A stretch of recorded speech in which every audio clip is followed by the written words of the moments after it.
¿Estamos? Bueno, buenos días Laura, ¿cómo estás? Buen día. Buen día a todos los que nos están y a todos los que están del otro lado de la cámara y por favor disculpas, habíamos hecho una prueba de la nueva, estamos probando formas de mejorar las presentaciones. Gonzalo hoy le tocó estar del otro lado de la cámara y ahí estábamos probando, hicimos la prueba y funcionó fantástico y ahora cuando quisimos arrancar el vivo se empantanó, no quiso salir, se empacó y así que estamos con Laura, que es médica veterinaria y como hoy el tema en la clase 14, estamos 14 Laura, ya, vamos a hablar de inocuidad, así que trajimos una profesional que hable del tema, así que todo tuyo Laura, así que arrancamos. Muchas gracias, ¿qué tal? Muy buen día, vengo a dar unas orientaciones básicas sobre lo que es inocuidad.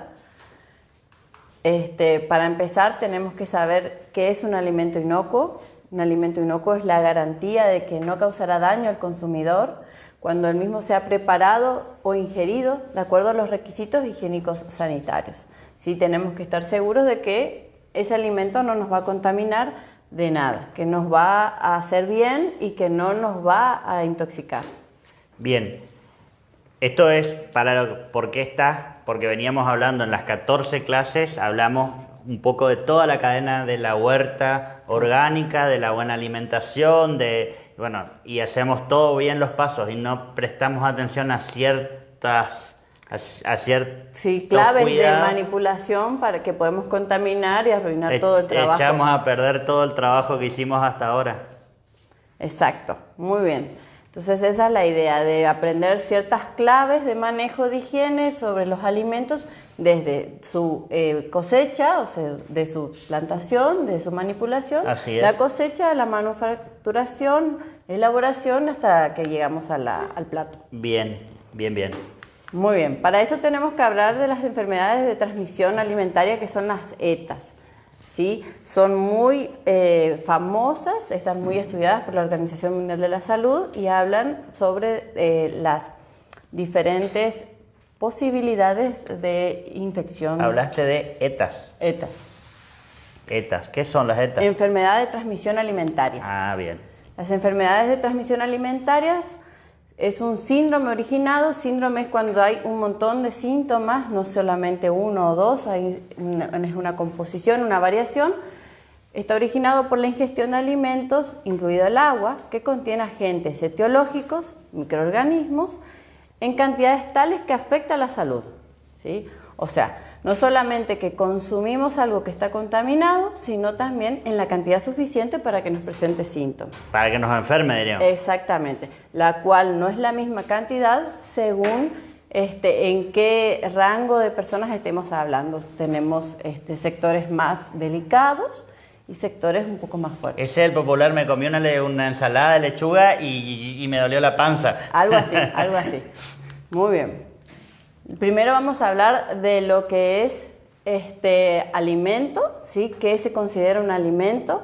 Todo producto natural o artificial, elaborado o no, puesto que puede ser una lechuga y no la elaboro, que ingerido aporta al organismo humano nutrientes y la energía necesaria para el desarrollo de procesos biológicos. Así todo, un alimento también puede ser algo que no nos aporte nada. Supóngase un chupetín. No aporta nada, pero sigue siendo algo que ingerimos un alimento, ¿sí?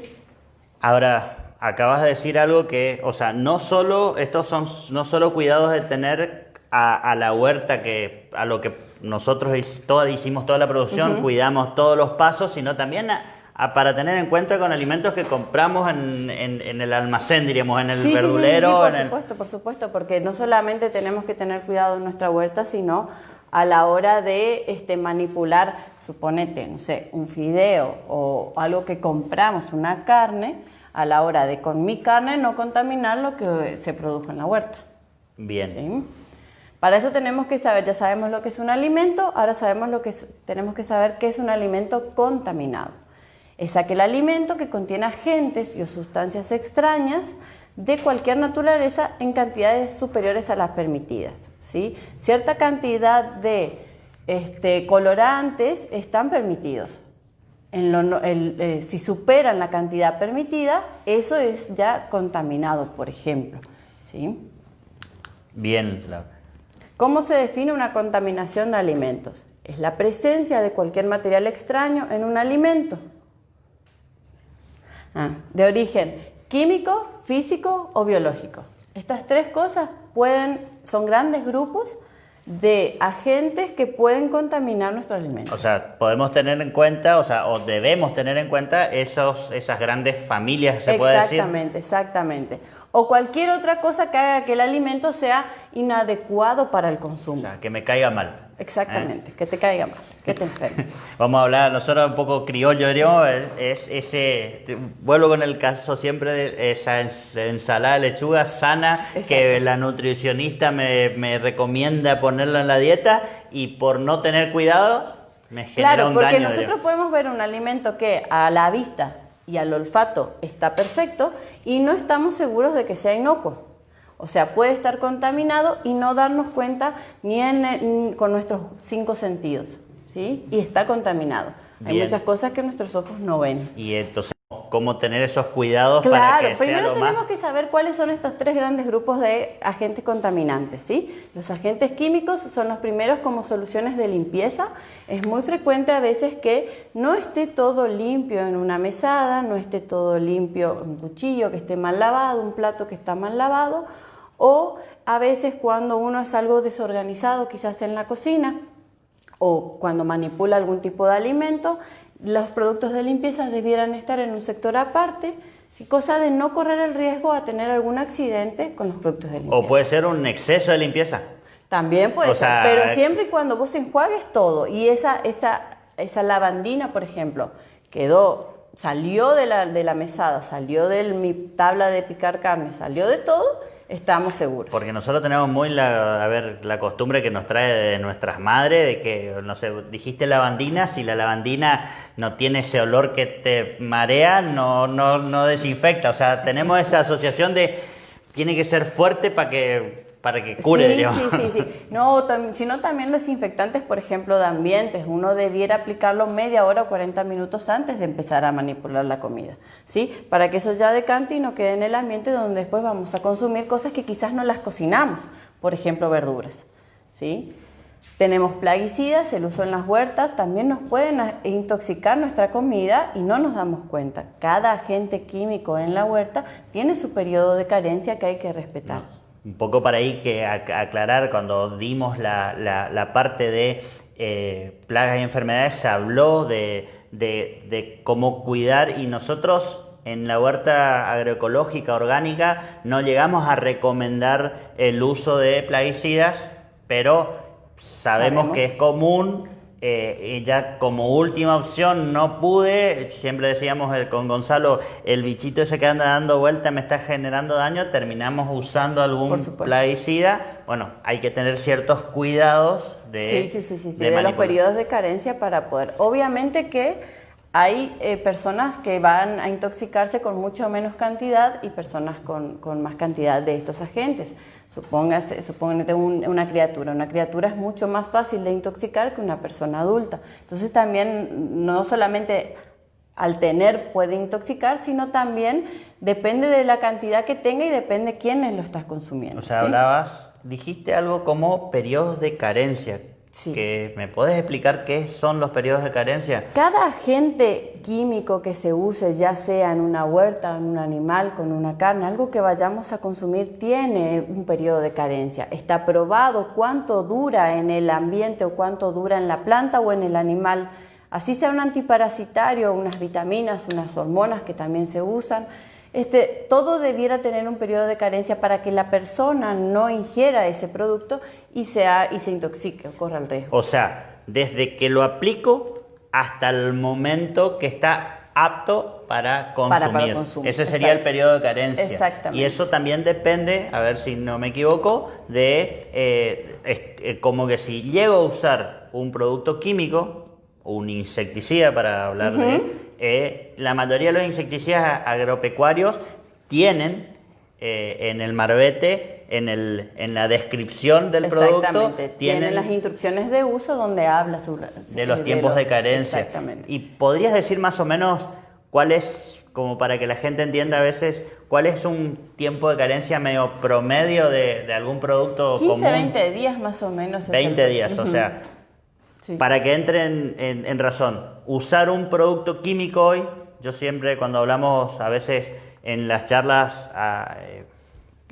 en vivo, diríamos cara a cara con ustedes, le digo esa lechuga que está ahí muy linda, a días de consumirse, le aplico algún insecticida y tengo 20 días para esperar para que esa lechuga esté. Entonces, tengamos cuidado a veces en usar un producto químico, sí, sobre todo porque por ahí esa lechuga a los 2 días estaba hermosa ya y lista para cosechar y me la comí y me generó el dolor de panza. Exactamente, que posiblemente en una persona adulta cause, ya vamos a ver, síntomas como diarrea, vómitos, náuseas, fiebre, dolor de cabeza, mareos, pero en una criatura o en alguna persona de riesgo o delicada, en ciertos sectores de nuestra sociedad, embarazadas, personas con estrés o deficiencia o alguna enfermedad crónica, podría ser mucho más susceptible con menor cantidad de ese químico.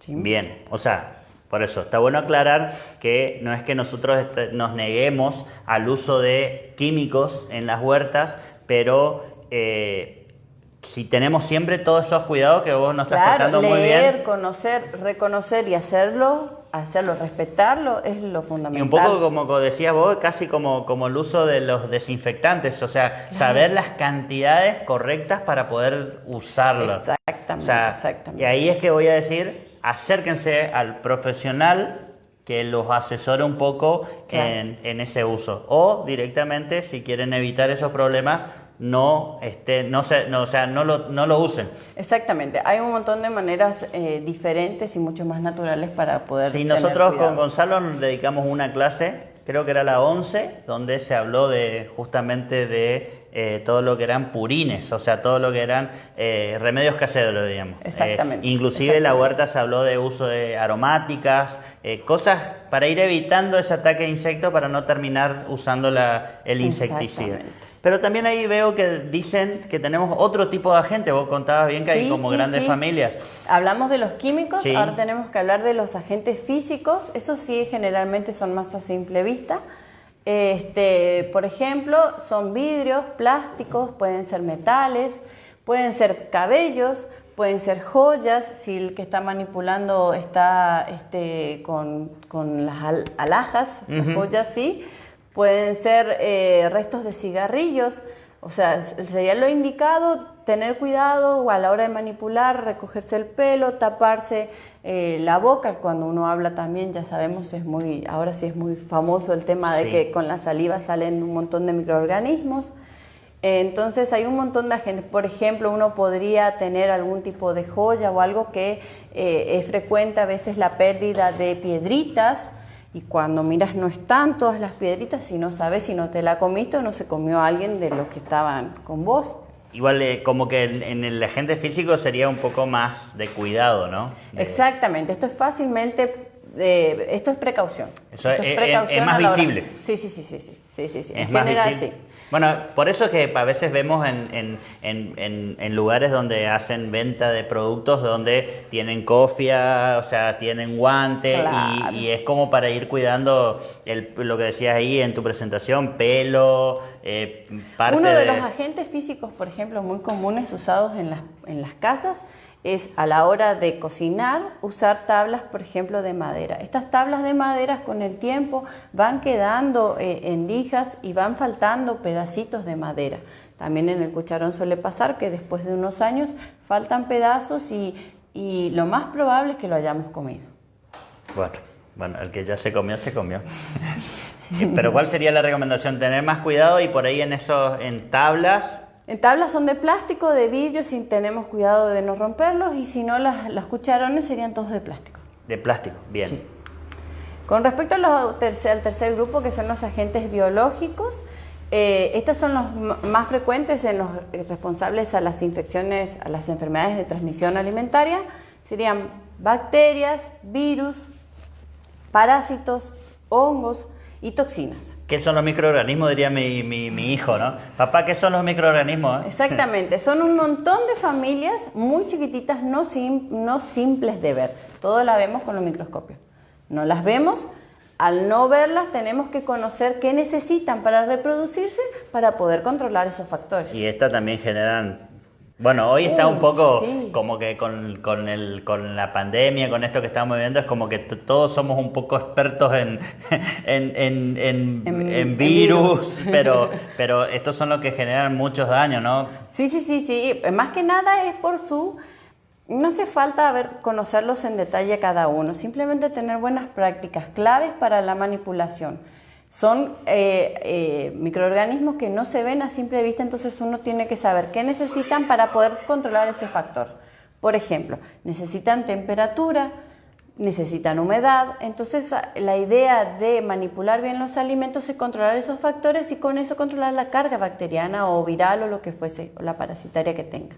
Hace unos años, hace muchos años atrás, me acuerdo que habían surgido los brotes de cólera, esos que fueron, que como que ahí todo el mundo había entrado en razón de los buenos cuidados de lavar las verduras. Me acuerdo del uso del agua con vinagre, el uso del agua con lavandina, para todas las desinfecciones, dejar en remojo, pero como que nos vamos perdiendo esos hábitos, ¿no? Esos buenos hábitos, diríamos de... Exactamente, esos buenos hábitos que se reagudizan cuando ocurre algo, pero en realidad uno no debiera perderlos. Bueno, una vez que uno los arma como conducta, es fácilmente transmisible a las siguientes generaciones y no hace falta a veces saber bien exactamente por qué, pero sabemos que es muy bueno y se hereda la conducta. Nos está pasando hoy, diríamos que, o sea, lo principal nos dice, para evitar esta pandemia que está pasando es tener buenas conductas de lavarnos las manos, aseo, y como que, pues sí, pero eso es normal, pero por lo visto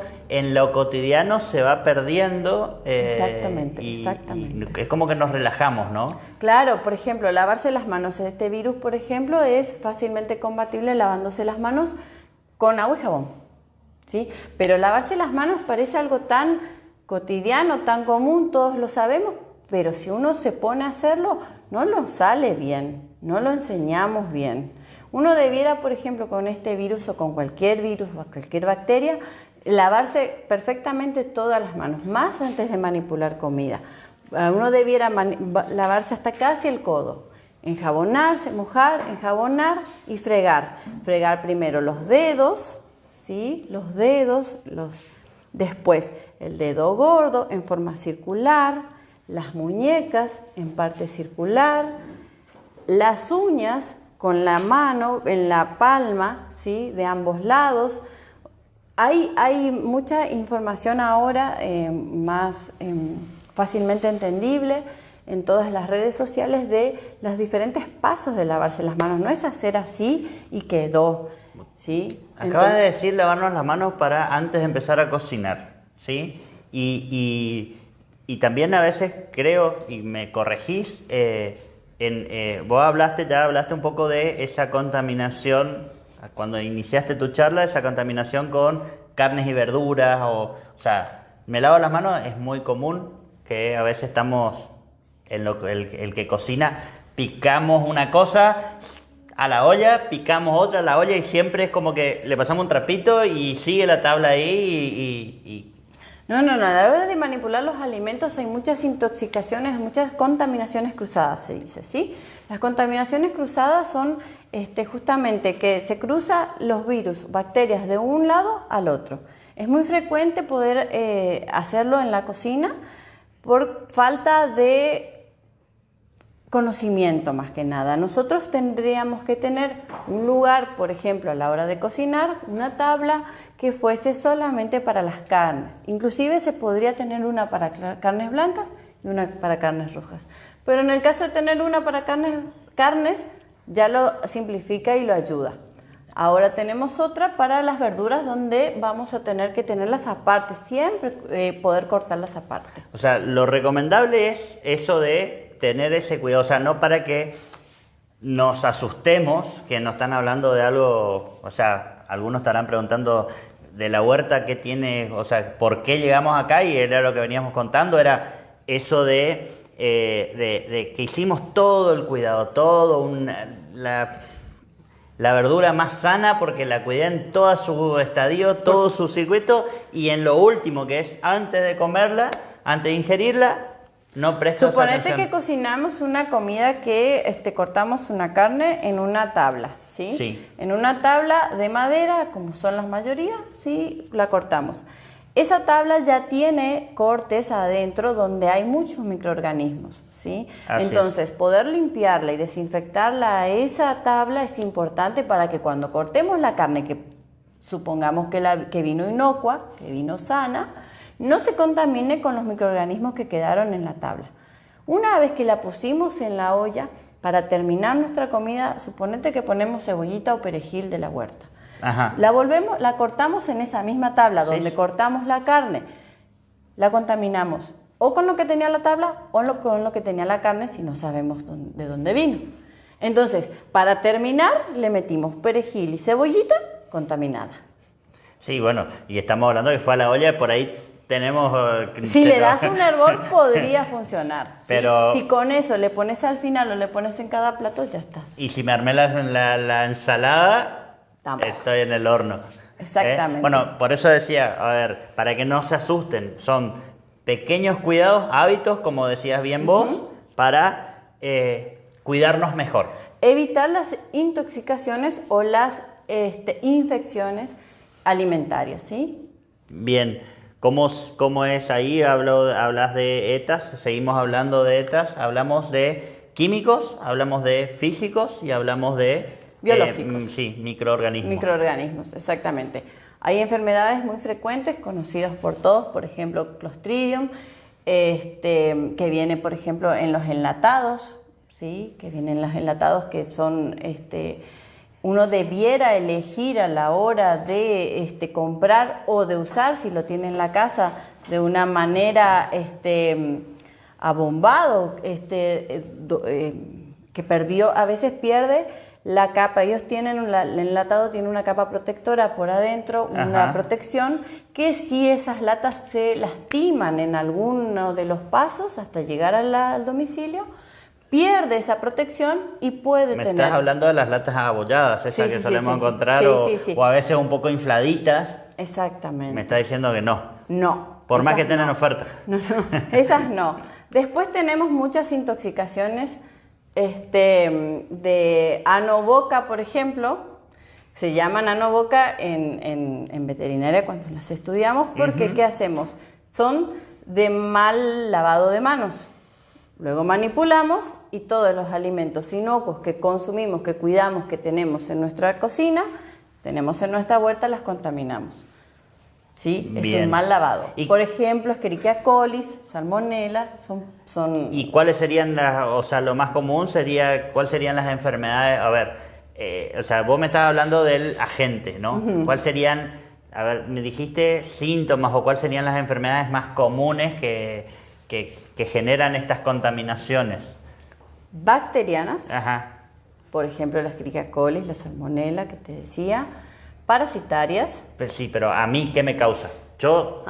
O sea, porque como decías vos, hay como niveles, ¿no? Niveles de tolerancia. Hay gente que va a decir, yo siempre hice así y nunca me hizo nada. Capaz que estás recontra acostumbrado y es que no te pasa nada. No es que no te pasa nada, vos no sentís nada. Ahora, serías hoy un asintomático, que hoy que estamos un poco con esa palabra. de moda, pero no es que no te está pasando nada, sino que te estás enfermando. Exactamente. Y como que con el tiempo el cuerpo en algún momento te va a pasar factura, ¿o estoy equivocado? Sí, por supuesto. Tenemos muchas enfermedades parasitarias, por ejemplo, que pueden producir hasta convulsiones, ¿sí? Tenemos, y son, por ejemplo, el cisticercosis es una enfermedad que se transmite a partir de el humano con el bovino o el ovino, o sea, la vaca o la oveja, que ingiera un pasto contaminado, ¿sí? Podría, si esa carne no la cocinamos bien, nosotros ingerimos ese parásito Ese parásito en nosotros produce quistecitos que pueden ir por muchos lados sin no causar síntomas, o inclusive si se enquista en cerebro puede producir convulsiones. Bien, hablaste de parásitos que pasaron del animal a nosotros, diríamos. Exactamente. A ver si me recuerdo las palabras correctas, zoonosis, lo vamos a encontrar. Nosotros hablamos de uso de abonos orgánicos y vos dijiste un poco, entonces a veces hablamos del estiércol de vaca, pero por ahí para que entienda la gente, siempre que hablamos de uso de abonos hablamos de a través, o sea, después de un proceso de compostado. O sea, por supuesto. No fresco, digamos, no del estiércol de la vaca, del campo recolectado a la huerta directa, porque me acaba de decir que puede ser peligroso. Totalmente. Puede ser peligroso el que se acerquen o que uno haga esto de llevar la materia fecal fresca y no pase un tiempo prudencial, o sino también que accedan a nuestra huerta animales como perros, como gatos, que también pueden defecar en ese lugar o zonas y poder contaminar nuestras verduras. Bien, o sea, vamos, me acabas de aclarar un poco las ideas para la gente. A veces uno tiene una huerta linda y le hizo un cerquito decorativo, pero no evita que entre el perro mío o del vecino, y eso puede ser un foco de contaminación, diríamos, con algún parásito que me termina queda en haciendo el mal. ambiente, quedan las frutas, quedan las verduras. Por eso es importante después a la hora de prepararlo, limpiarlo bien con aguas seguras. Pero realmente el hecho de que ingresen animales a nuestra huerta, por ejemplo, podría ser que tengamos toxoplasmosis, ¿viste? Que tengamos, hay enfermedades parasitarias, tenias, que en humanos producen mucho dolor abdominal, ¿sí? Muchos gases, fiebre, náuseas, diarrea. No es tan frecuente en gente adulta, sí en criaturas. Y pueden terminar hospitalizados, ¿viste? O sea, a ver, podemos terminar en el médico y que nos hagan una batería de análisis y no nos encuentren porque todavía, o sea... Porque tenés un parásito de un perro. y que todavía no llegamos al hilo conductor a dónde pude haberme adquirido, porque normalmente te hacen esas preguntas, ¿te alimentas bien? ¿Haces deporte? Sí, todo, ¿no? Claro, pero a veces vamos a comer una hamburguesa y tiene tomate, tiene lechuga. Ese tomate y esa lechuga no sabemos si fue bien lavada. Y eso nos puede contagiar enfermedades muy frecuentes, muy comunes, muy habituales. Por ejemplo, lo que te decía en toxoplasmosis, por ejemplo, en una persona adulta por ahí no presenta muchos síntomas, pero si la persona está embarazada, sí. O sea, para tener mucho cuidado. Sí. O sea, no es joda. No, hay que lavar bien toda la verdura. Sí. Animales no ingresen para que no... O sea, a ver, para los que nos están viendo, tener mucho cuidado con lo que decía ahí Laura, de el no uso del estiércol fresco directamente, ¿sí? Que pase por o de compostado, eso lo había hablado en charlas anteriores Gonzalo y Roque, que en ese proceso, como se generan procesos químicos y biológicos, se degradan esos parásitos, diríamos, y no lo vamos a... Sí, aparte salen de la materia fecal, o sea que es normal en ellos tratar de buscar otro medio, diría, otro hospedero. Exactamente. Y tener mucho cuidado con el ingreso de animales domésticos, que son uno de los principales transmisores de zoonosis, ¿no? Exactamente, que pueden afectar gravemente la salud pública. Bien. Cuando estabas hablando de todo eso, hablaste de algo de agua segura. Nosotros en las charlas se habló de uso del agua segura, pero estaría bueno que nos aclares un poco las ideas para que los que nos están viendo terminen con una idea acabada, diríamos, a través de tu palabra. ¿Qué es el agua segura? Muy bien, el agua segura se refiere a el agua que sabemos de dónde viene, sabemos su origen, tuvo algún tipo de potabilización o no. Puede ser de una napa, nos puede dar un agua segura, siempre y cuando no haya letrina cerca. O si no, le hacemos algún tipo de proceso casero para evitar que contamine nuestro alimento, ¿sí? Eso se hace con lavandina, ¿sí? Se hace con lavandina, es sencillo, es económico, es a baja dosis y se usa para riego, para lavado de las verduras e inclusive para potabilización si es que hace falta para tomar. A ver, tener mucho cuidado que esa agua por ahí a veces en las ciudades tenemos... ciudades o cerca de las ciudades tenemos lindos arroyos, tengo mi huertita ahí, todo bien natural, pero no sé cuál es el origen de ese agua o cuántos campos arriba pasa. Claro, y que si no está viniendo o a veces inclusive hasta la ubicación de la huerta, ¿no? Que no esté con el drenaje del gallinero directamente o dijiste de una ¿cómo es? De una letrina. Claro, por supuesto. O sea, hay que tener mucho cuidado en eso. Sí. E inclusive, por ejemplo, hay muchas veces que hay letrina cerca o yo no la tengo, el vecino la tiene y hay un montón de árboles de frutas y también eso uno no sabe, esos alimentos no son seguros. O sea, hablamos de agua segura, prestar atención. Y si no estoy seguro... Si no sabemos, potabilizamos, ¿sí? Con lavandina o la hervimos. 10 minutos, la hervimos, matamos la mayoría de las cosas que podemos matar, la dejamos a temperatura ambiente y la usamos. Bien, esos usos de filtros, normalmente esos filtros que está ahí, muchas marcas, no... Funcionan muy bien para los metales, para el cloro también, pero para microorganismos no funcionan. No, por más que doble filtrado no me para la bacteria, no me para el virus. Exactamente. Funciona muy bien para metales, obviamente cuando uno ya trabaja en red. Cloro también funciona muy bien, pero para microorganismos no. A ver, entonces, si yo estoy teniendo agua de la red, diríamos que el que presta el servicio me está diciendo que esa agua es segura, porque el que me presta el servicio dice que agua potabilizada no debería mayor problema. Ahora, si estoy haciendo cosecha de agua que de un arroyo, de algún pozo, tener cuidado, como decías vos, de no tener la letrina cerca, no tener que se me llene el agua de el arrastrado de un gallinero. Sí. En el caso de tener así, habría que ver otra técnica para instaurar una huerta, donde yo la pueda regar con agua segura, pero que a su vez no le llegue de otros lados algún tipo de microorganismo. O, como creo que Gonzalo había hablado en alguna otra charla, de hacer huertas un poco sobrelevadas, o sea, no a nivel del suelo. Exacto. Si tengo un suelo que se me encharca y bueno, y no sé de dónde está trayendo el agua y está el gallinero y está, no sé, por ahí hay gente que tiene cría de cerdos y entonces, o encierra la vaca, su vaquita, porque también puede pasar en una chacra, acá es muy común que encierran la vaquita, la gallina están todas ahí en un lugar común, diríamos, y esa agua llueve, en un lugar que llueve mucho, acá se arrastra todo y termina... Exactamente, el lugar donde elegir hacer la huerta para evitar ese tipo de contaminaciones es muy importante.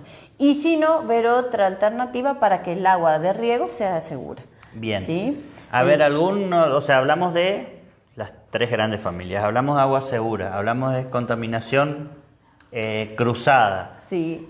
La dilución, te quiero decir cómo podemos hacer, que son 2 mililitros por litro. Esto es para lavado de utensilios antes de la cocina, antes de manipularlo. También sirve para el lavado de verduras. Dilución, estoy un poco lento. ¿Dilución con qué? Lavandina bien, en agua. Bien. También funciona el vinagre, ¿sí? O el vinagre también funciona para dejar, por ejemplo, lechugas o tomates que a veces no llevan a la cocción, una ensalada.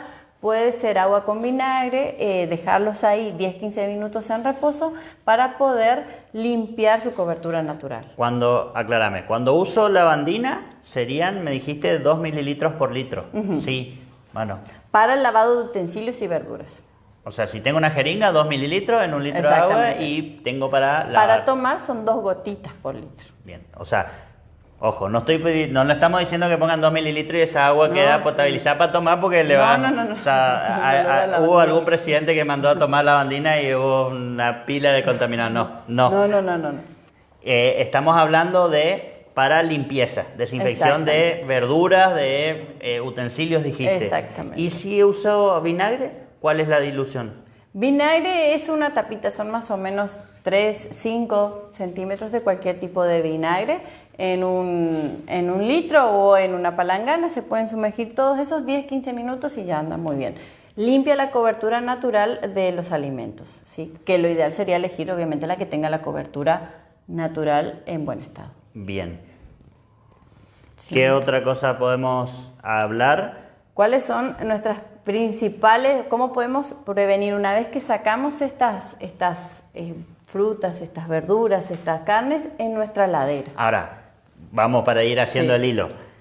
Hice toda la huerta agroecológica, la cuidé, la agua segura, cuidé que no entren los animales, la coseché, estoy casi seguro, o sea, tendrá algunos microorganismos por el propio Por suelo, supuesto. la lavé con agua con lavandina o con agua segura y ahora llega la hora de guardarlas. Eso es lo que me está diciendo. Tiene una Exactamente. forma de guardarlas. Por supuesto que sí.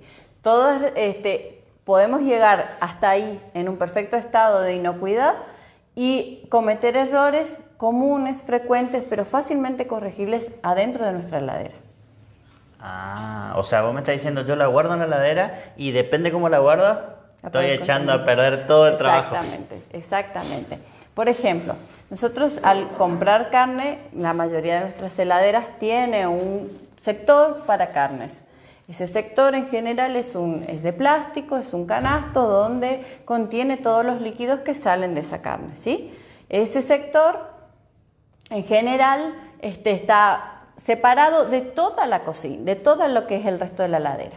En el caso que nuestra heladera no lo tenga, lo ideal sería todas las carnes crudas ponerlas abajo, ¿sí? ¿Por qué? Porque ¿qué pasa? Compramos una carne, no sé, compramos un pez, carne cualquiera, carne roja, lo que sea. Lo ponemos arriba, ¿sí? Y abajo, después de comer o antes de comer, guardamos una comida cocida, una ensalada o un postre y podría caer gotas de la carne, que no sabemos si está bien, si no, y contaminar nuestro alimento que ya está listo para servir. O que antes de consumirlo frío no lo vamos a calentar. A ver, supongamos que tengo una heladera que no tiene eso que vos decís, que hoy las heladeras modernas como que vienen con todas Sí, con el las sector para la partes carne. y hasta, Para las verduras hasta y nos todo. enseña a entrar en un dibujo así, que nosotros a veces somos un poco reacios, entonces dice, tiene un dibujo, un pollo, una verdura, pero de un pollo o de una carne, y lo que yo hago le meto el tomate porque Sí. dura más tiempo, diríamos, Claro. porque es más frío. Supongamos que no tiene eso.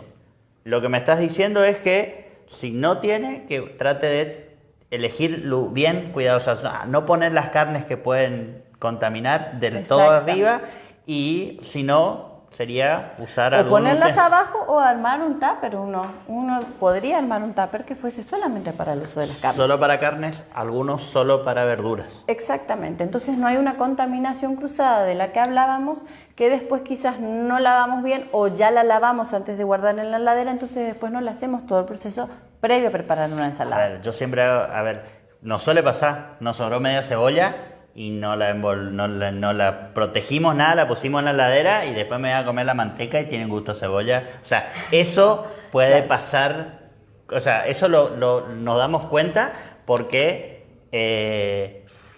perdón que estamos acá con cámaras. Ah, sí, ahora hacemos. Por ahí nos estamos saludando mucho a la gente porque se nos cortó.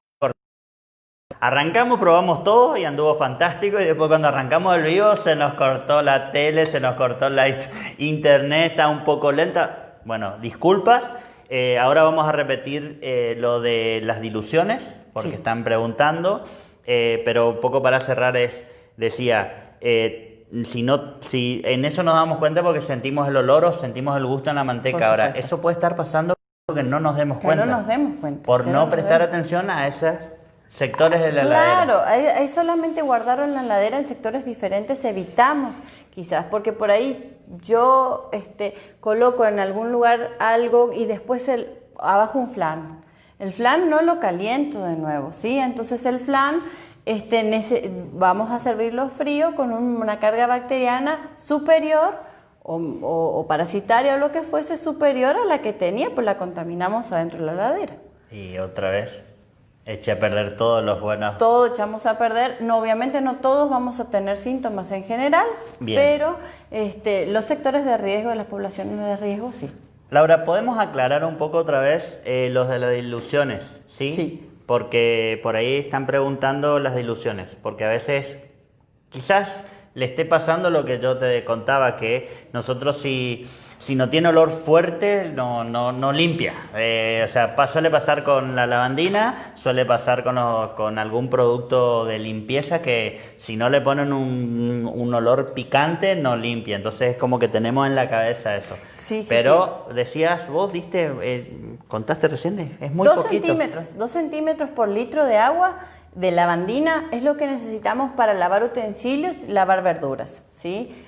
En el caso de que sea para la ingesta, para la toma, son 2 gotas por litro. O sea, a ver, si yo tengo agua que no sé si es segura, ¿sí? Que fui al pozo o agua de lluvia, no sé si es segura potable para consumo, con 2 gotitas de lavandina estaría. Por litro de agua. Por litro y un tiempo de reposo. 5 a 10 minutos de reposo. O sea, 1 litro de agua, 2 gotitas de lavandina y reposo de... Tapamos. Lo pueden contaminar con el aire Y también. ahí esa sería agua segura para consumo, para tomarla en el vaso. Usar para limpieza, para desinfección de lugares, dijiste 2 centímetros por litro. Exactamente. ¿Vieron? 2 centímetros, o sea, un poco más fuerte. Esa no la van a tomar porque seguramente la lavandina le va a generar daño. Y algo que está muy común, que he leído o escuchado también en varios, es, a ver si me podés aclarar, esa lavandina que yo preparo sería para uso hoy. No puedo preparar esa lavandina para desinfección y dejarla preparada mucho tiempo, ¿no? No, te sirve para hoy, para mañana y volver a hacer. Claro, porque el químico se va evaporando, digamos, y va perdiendo fuerza. O sea, no me preparo 10 litros de agua para lavar durante una semana porque no tengo ganas de preparar todos los días. No. Bien. No.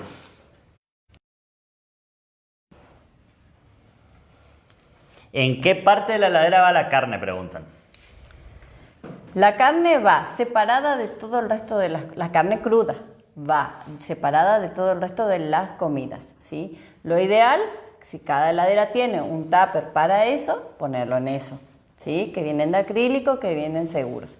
Y si no, podemos armarnos uno o ponerlo en el sector inferior, cosa que no pueda chorrear alimentos sanos. Normalmente van, las heladeras tienen como, inclusive algunas, o por lo menos la que tengo yo, tiene un cajón que indica verduras y al lado otro cajón que indica carne, pero como que a la misma altura por lo frío, que en la parte baja es la más fría de la heladera, pero están separados por cajones plásticos. Claro, ahora, por ahí, como decíamos, si no están separadas una heladera que, no sé, en la mudanza se me perdieron los cajones o no tenía, o se rompieron, pues también pasa que caen y se despedazan, tener cuidado de ponerlos en tupper, o bien, pero en un lugar que no, como decías vos, que no chorree arriba del flan o que no me termine chorreando arriba de la lechuga porque no me voy a dar cuenta y me voy a veces uno compra la limpia o la cosecha la limpia para la heladera para poder llegar y cortar y comer y le puse la carne arriba y me la terminé Claro, por ejemplo, pones un tomate no lo vas a cocinar, te armas un sándwich y está contaminado. Bien. Sí. ¿Cómo seguiríamos en esto? Esto ya hablamos un poco, pero si querés aclarar el tema de las tablas. Sí, mira, ahí lo que yo decía era sobre los gérmenes a la hora de la contaminación en la cocina. Nosotros contaminamos los alimentos, en el caso de que vengan inocuos, que es lo ideal que estamos tratando, con utensilios lo podemos contaminar, o sea, las personas son las manipuladoras, somos las personas responsables de la salud nuestra y de los comensales, ¿sí? La persona no solamente, a ver, yo soy manipuladora, no tengo huerta, pero manipulo comida. Ahora, así Preparar sea la comida preparar... para la así- visita. Exacto, así sea preparar un té con leche, estoy manipulando. Bien. O sea, un manipulador de alimentos es la persona que está encargada de asegurarme de que ese alimento es inocuo. Una de las cosas es la conservación. Lo que estamos acostumbrados a cocinar para la familia, somos los responsables casi De la salud. de la salud de esa familia. Exactamente. Sean las exactamente. madres, los padres, o sea, o quien se dedique a la cocina. Exactamente. Bien. Nosotros podemos contaminarla a través de utensilios, a través de ropa, de las ropas, si nuestras ropas están sucias. Todas esas cosas son precauciones a la hora de... Sé que las entidades públicas como que ponen un poco más de presión, o sea, más responsabilidad a lugares de venta de comidas, lugares de productos frescos. O sea, hoy hay una reglamentación, o por ahí me equivoco y vos me corregís, hay una reglamentación como para, hasta el verdulero tiene que ser, o sea, cursos de buenas prácticas o buen manejo o manipulación de alimentos, por esto que veníamos contando, ¿no? Exactamente. Las personas manipuladoras de alimentos, desde el productor que produce la verdura, el que transporta, el que la vende, el que la elabora, todas las personas somos responsables de que nuestro alimento llegue inocuo a la mesa, ¿sí? Las personas que distribuyen, que venden, los proveedores, tienen sus restricciones, tienen sus cursos de manipulación obligatorios, tienen sus análisis de salud obligatorios y tienen sus controles también. Deben evitar, por ejemplo, que haya animales adentro de su local. Cuando venden ciertos productos, fiambres, quesos, tener ciertos cuidados y cierta agua segura para lavarse las manos, lavar los utensilios. A ver, para los que nos siguen, es el dueño de la huerta es casi responsable de toda la cadena, porque es productor, es el que cosecha y es el que termina manipulándola o comiéndola. O sea, tener cuidado en toda la cadena es súper importante para saber que eso que estoy por alimentarme... Y el productor es el primero y el fundamental. Si él nos entrega alimentos inocuos, sanos, todo el resto debiera funcionar. Es una cadena, empezamos por él. Si desde el productor salió contaminado, hay pocas cosas que se pueden hacer con algunos alimentos. Un caso particular sería no haber cumplido el tiempo de carencia, ¿no? Por ejemplo, no haberse lavado las manos antes de cosechar, después de ir al baño. Bueno, estamos hablando de algo raro. Allá atrás me hacen así, que no voy a entrar en detalle. No voy a hacer un chiste fácil. Por ahí hay gente que está preguntando justamente porque el uso de los lugares dentro de la heladera, a veces estamos hablando del huevo fresco. ¿Me podés contar de tu palabra, porque por ahí a mí no me van a creer, de algunos tips para el guardado del huevo fresco?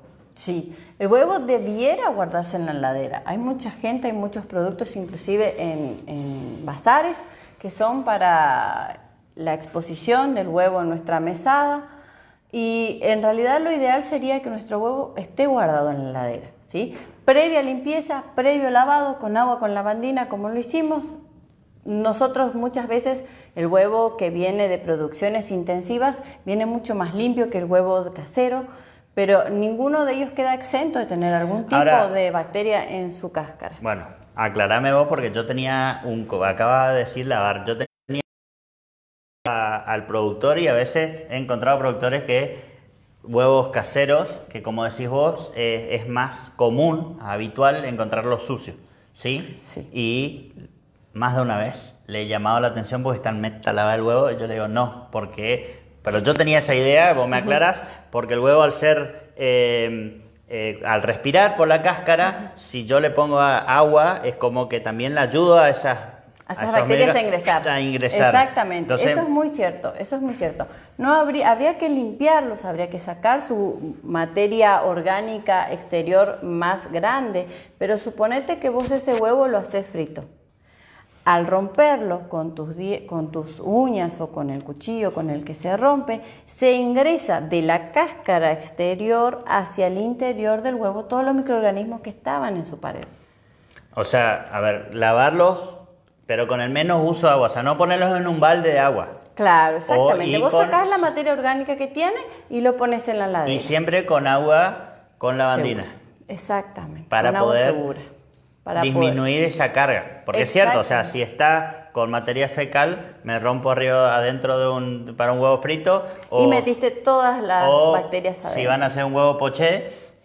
Esos huevos fritos, por ejemplo, tienen la yema cruda. Sí, y es lo más rico. Y es lo más rico. Pero si no la cocinaste del todo, ¿qué seguridad tienes que cuando rompiste, no metiste bacterias ahí y en esa parte que no cocinaste, no tenés bacterias?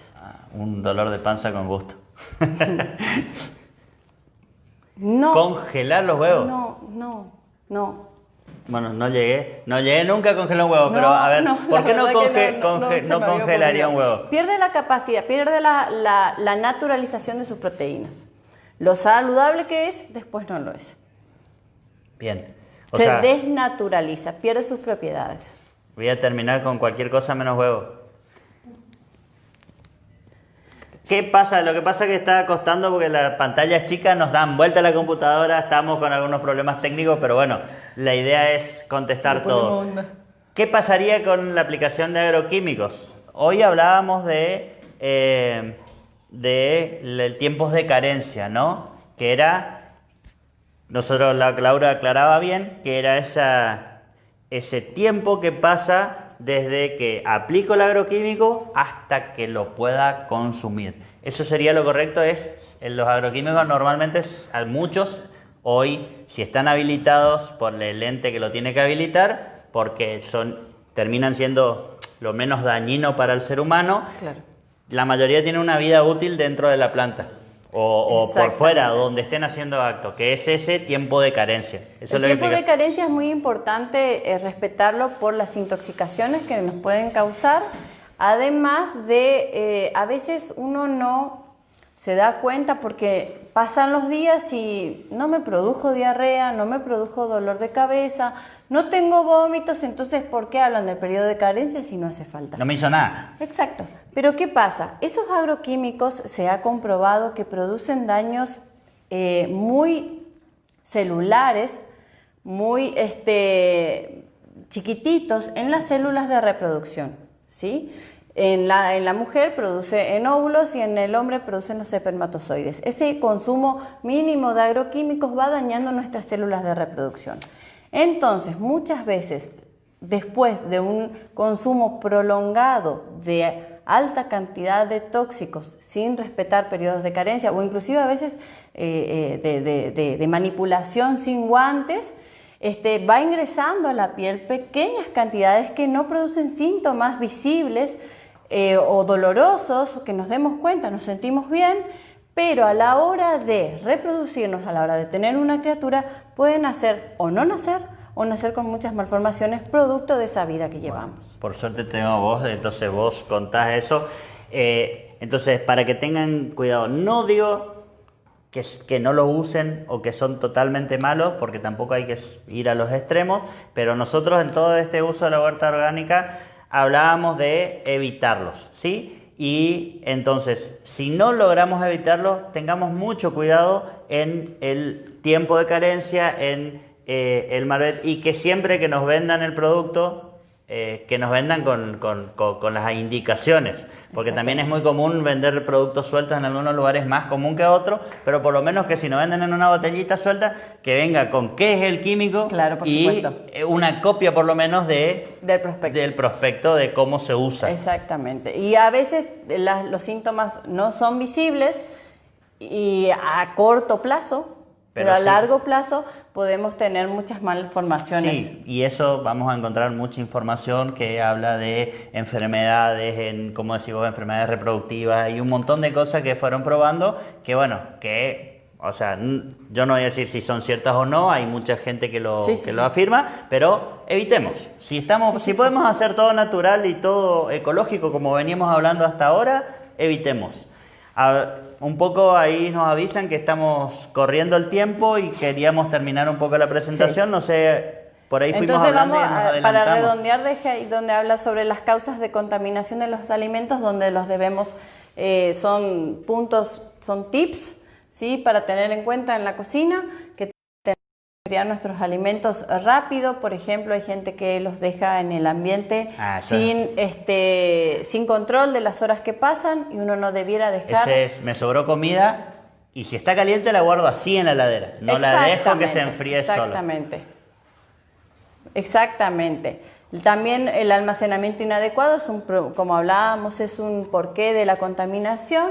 La conservación a temperaturas ambiente mucho tiempo produce la multiplicación exagerada de microorganismos. Entonces, al superar las 2 horas del estado de temperatura ambiente, las bacterias que teníamos 3, ahora tenemos 3000. Después de 3 horas, 4 horas que quedaste esperando a alguien que venga y no vino, guardaste tu comida a la heladera. Si no la volvés a calentar, a hacerla hervir unos minutos, estás consumiendo muchas más bacterias de las que ya tenía al principio. Y, como decía vos, podés ser susceptible. O sea, puede ser que hay mucha gente que es más, era muy común. O sea, a todos nos enseñaban que la comida teníamos que enfriarla y no meterla en la heladera. O sea, que se enfría afuera. Exactamente. Es todo un cambio, ¿no? Decir, no, yo ya había escuchado y es más, sigo eso, de decir, no, la comida está caliente y así va a la heladera. O sea, así exactamente. Que el shock de frío sea rápido y no genere esa multiplicación. Esa multiplicación bacteriana que no la vemos, ¿sí? Pero que sí está. ¿Por qué? Porque la temperatura, como habíamos dicho al principio, de que uno de los grandes grupos, que eran los biológicos, necesitaba reproducirse, una era la temperatura, ¿sí? Necesita una temperatura de entre 5 grados y 60 grados, se multiplican la mayoría en forma exponencial, ¿sí? O sea, tenemos en forma exagerada la multiplicación en esos rangos de temperaturas. Por eso, controlar nuestras comidas en rangos superiores o inferiores es lo ideal para controlar esa multiplicación. Hablas ahí de tratamientos térmicos. Otro tip que tenés, eso sería... Esto sería exactamente lo que estoy hablando. Estamos hablando de o mantenerlo caliente, por ejemplo, en los supermercados, en lugares donde uno ve que tienen un agua que mantiene caliente nuestras comidas. Esa es una comida segura. O fríos, no a temperatura ambiente. No, esas que están ahí a la exposición. No, a temperatura ambiente no. La humedad es otro caso, entonces eso también, los alimentos húmedos son más... Hablas de la higiene personal, que hicimos mucho hincapié en eso, en el lavado de manos, en el cuidado de toda la cadena. La limpieza de las ropas, la limpieza del pelo, la salud del operario, puesto que puede tener algún síntoma de enfermedades respiratorias, digestivas o de piel, pudiendo dejar algún tipo de escaras o estornudos o algo en la comida. Bueno, hoy ya sé, como que estamos todos medio bastante expertos en eso, porque los noticieros, la cadena, el brote grande de esta pandemia se dio en un mercado, o sea, donde alguien manipulaba alimentos, donde mucha gente manipulaba alimentos y era gente que manipulaba y gente que llevaba, iba, venía, o sea, donde nos cruzamos. Es más, la comida siempre nos junta, ¿no? Nos juntamos para comer siempre, o sea... Exactamente.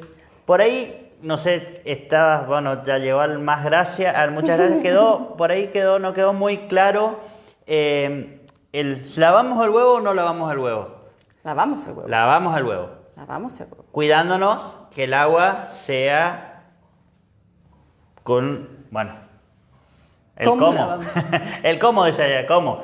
Lavamos el huevo siempre cuidando que el agua sea esa agua con lavandina, 2 mililitros, en esta sí, 2 centímetros cúbicos por litro, o sea, el agua para desinfectar y tratando de no tenerlo ahí en remojo dentro del balde, sino sacarle... porque sacamos su protección natural, todos tienen... Tratamos de sacarle ese exceso de materia orgánica.